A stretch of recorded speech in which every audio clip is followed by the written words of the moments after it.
So imagine, you're walking on the beautiful streets of Singapore and you decided to ease your social anxiety with a nice piece of strawberry flavored gum.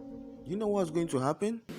Am I gonna be upbeat, all rested, Exactly, you're going to get. all rested? The history behind this rule is a classic example of one that spoils the whole soup. Let me give you the short story behind this absurd rule before you guys start clicking off this video. In 1983, the Prime Minister of Singapore, Lee Kuan Yew, was given a proposal by this guy, who at that time was the Minister for National Development, to ban chewing gum.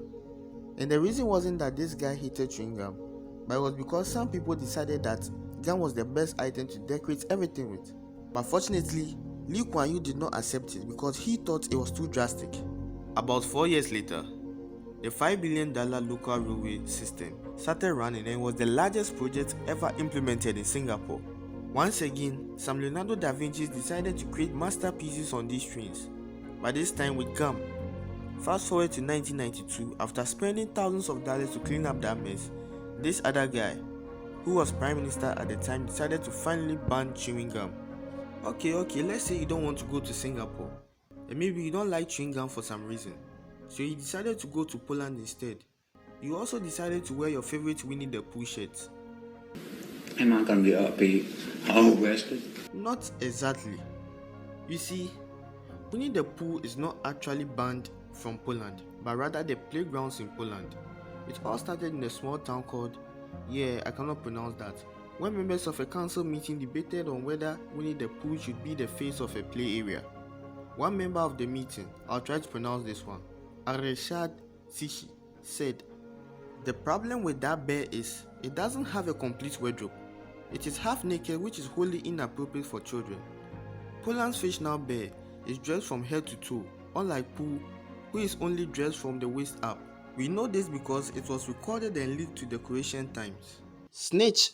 Some members of the meeting called Pooh a hermaphrodite and even argued that he doesn't have a gender because he doesn't wear underpants. But one thing is for sure, I wasn't thinking about that when I was 6 years old.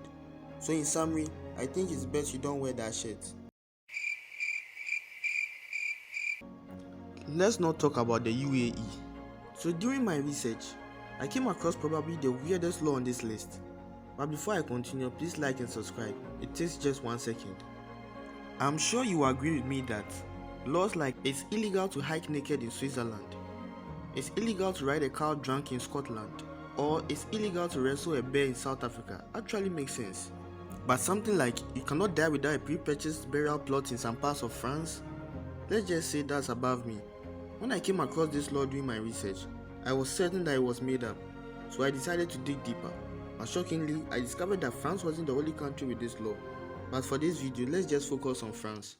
In the year 2000, the mayor of Le Lavandou outlawed death after planning permissions for a new cemetery was denied due to environmental concerns. The mayor himself described it as an absurd law to counter an absurd situation. 7 years later, Cugnon also prohibited death for similar reasons. Inspired by Cugnon, Sapourin joined them in 2008. You know we can't make a video like this without adding America's best friend, China. China is home to one of the weirdest laws in the world, but we are going to focus on just one for this video. There's a law in China that states that it's illegal to reincarnate without permission. This law is very complicated and it requires its own video, so if that's something you'd like to see, make sure you hit the subscribe and the like button. I'll try to summarize this law in the least boring way possible. On August 3, 2007, China's State Administration for Religious Affairs issued a decree that all reincarnations of tokus of Tibetan Buddhism must get government approval, otherwise they are illegal or invalid. Tokus is the plural form of toku.